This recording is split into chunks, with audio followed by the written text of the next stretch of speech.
Hello అండి. అందరికీ నమస్కారం. ఈనాటి కథలకి స్వాగతం.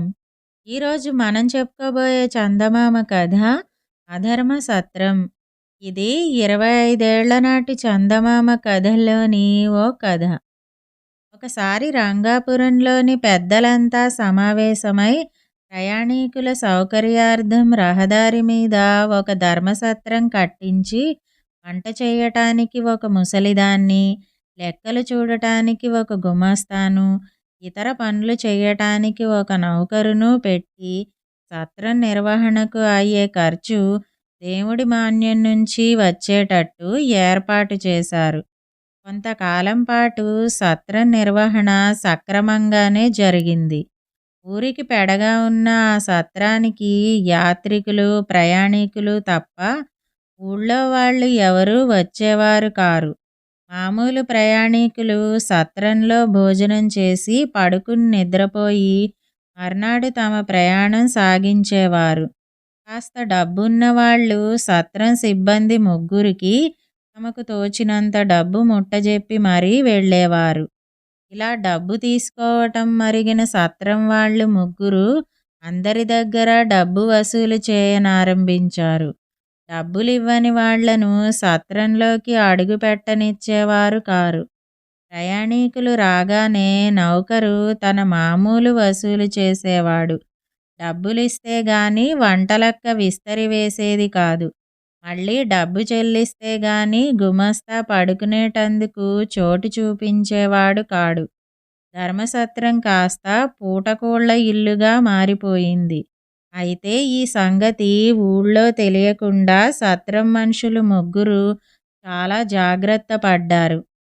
ఇలా ఉండగా ఒకసారి ఒక యువకుడు ఆర్యాపురం పోతూ చీకటి పడి రంగాపురపు సత్రం చేరి అక్కడ బస చేద్దామనుకున్నాడు. కానీ అతని వద్ద డబ్బు లేకపోవటం చేత సత్రం మనుషులు అతన్ని బయటికి గెంటేశారు. అతను ఆ రాత్రి తిండి లేక సత్రం వెలుపల ఏ చెట్టు కిందనో నిద్రపోయి మర్నాడు ఆర్యాపురం చేరుకుని తనకు జరిగిన అనుభవం తన మిత్రులకు చెప్పాడు. ఈ సంగతి విన్నవారిలో రామయ్య అనేవాడు ఆ సత్రం మనుషులకు బుద్ధి చెప్పాలని నిశ్చయించుకుని ఒక నౌకరును వెంటబెట్టుకుని రాత్రి భోజనాల వేళకు రంగాపురం సత్రం ప్రాంతాలకు చేరాడు. అతను తన నౌకరుతో, ఒరే, నువ్వు ఊళ్ళోకి వెళ్ళి ఊరి పెద్దలతో రంగాపురం రాజావారి బావమరిది సత్రంలో దిగినట్టు చెప్పిరా అని చెప్పి పంపేసి తాను సత్రానికి వచ్చాడు.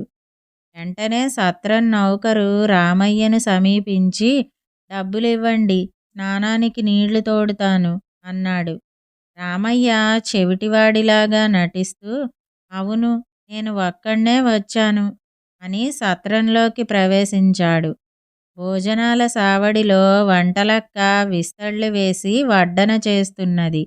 ఆమె రామయ్యను చూసి, డబ్బులివ్వండి, మీకు కూడా విస్తరి వేస్తాను అన్నది. అచ్చం ఏమీ లేదు, అన్నీ తింటాను అంటూ రామయ్య చప్పున వెళ్ళి ఒక వడ్డించిన విస్తరి ముందు కూర్చున్నాడు. లేవయ్యా, ఆ విస్తరి నీది కాదు అని వంటలక్క అరిచింది. రామయ్య విననట్టుగా నటించాడు. కూర్చొనియ్యవమ్మా, ఆయనకు వినపడదు, ఇంకో విస్తరి ఆ చివరగా వెయ్యి అని భోజనాలు చేయబోతున్న వాళ్ళు చెప్పారు. విస్తరి ముందు నుంచి మనిషిని లేపటం మహాపాపమని వాళ్ళు అన్నమీదట వంటలక్క అసహాయురాలైంది. రామయ్య సుష్టుగా భోజనం చేసి గుమాస్తా కనిపించగానే, నాకు పక్క ఎక్కడ ఏర్పాటు చేశారు అని అడిగాడు. డబ్బులిచ్చుకోవాలి అని గుమాస్తా గట్టిగా అరిచాడు. ఉంటే బూరుగుదూది పరుపే వెయ్యండి అన్నాడు రామయ్య. గుమాస్తా అవతలికి వెళ్ళి నౌకరుతో, ఒరేయ్, ఆ చెవిటివాణ్ణి బయటికి గెంటేయి, ఈ సత్రం తన బాబుగారి ఆస్తి అనుకుంటున్నట్టున్నాడు అన్నాడు. నౌకరు గుమాస్తా తిరిగి వచ్చేసరికి రామయ్య మరెవరికో వేసిన పక్క మీద పడుకుని నిద్రపోతున్నట్టు చిన్న గురక కూడా పెట్టసాగాడు. నౌకరు వచ్చి రామయ్యను కుదిపి లేపాడు. రామయ్య కళ్ళు తెరిచి, ఏమిటి కథ అన్నాడు. ఓ ముందు బయటికి అన్నాడు గుమాస్తా గట్టిగా.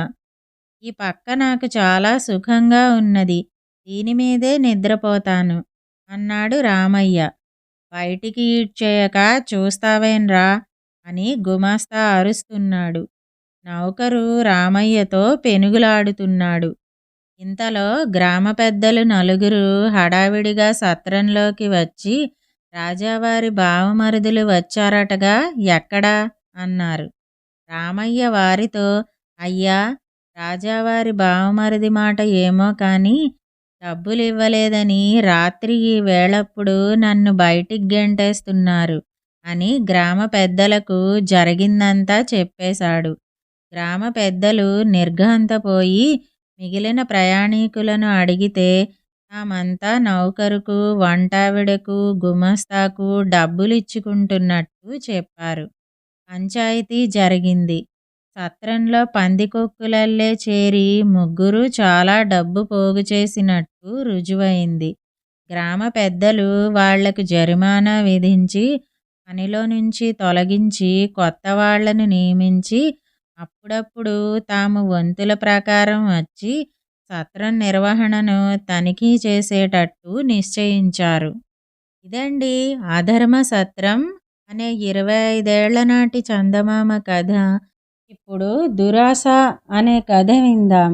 గొప్ప పుణ్యక్షేత్రంగా ప్రసిద్ధికెక్కిన ఒక యాత్రా స్థలానికి ప్రతిరోజు అనేక మంది యాత్రికులు వస్తుండేవారు. వారి కోసం అక్కడ అనేక ధర్మశాలలు ఉండేవి. ఒక్కొక్క ధర్మశాలకు ఒక్కొక్క నౌకరు ఉండేవాడు.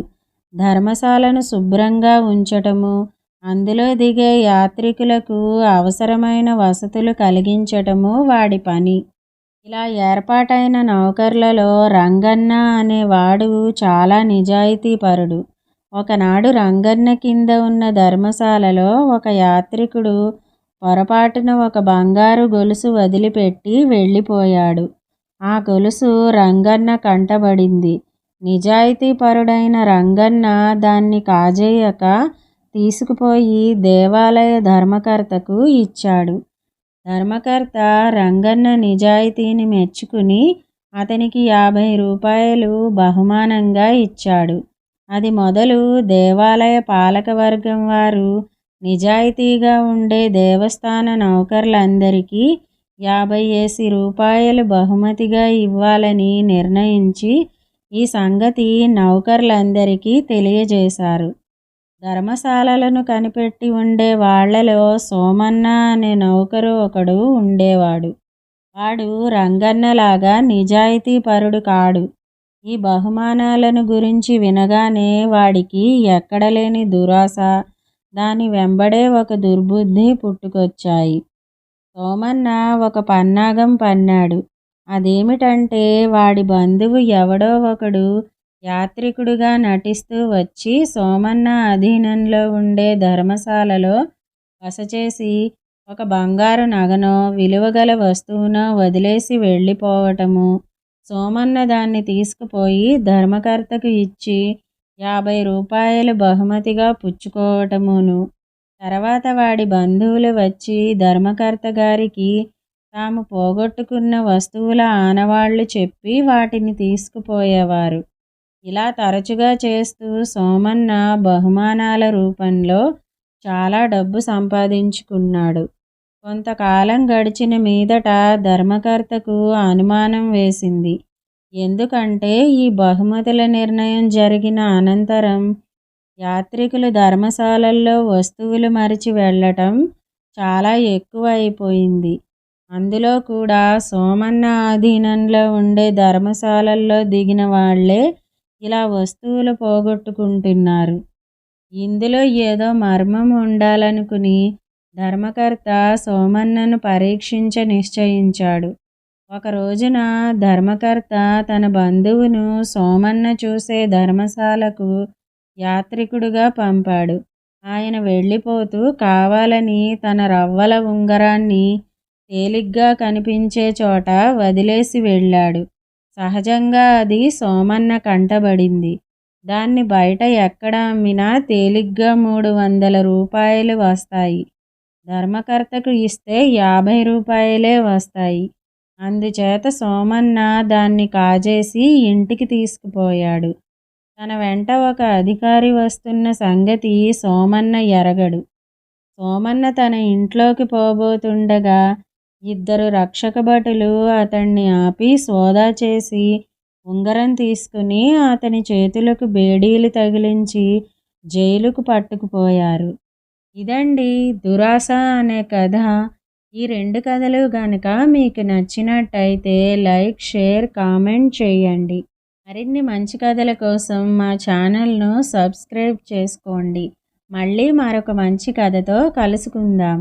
అంతవరకు వింటూనే ఉండండి ఈనాటి కథలు.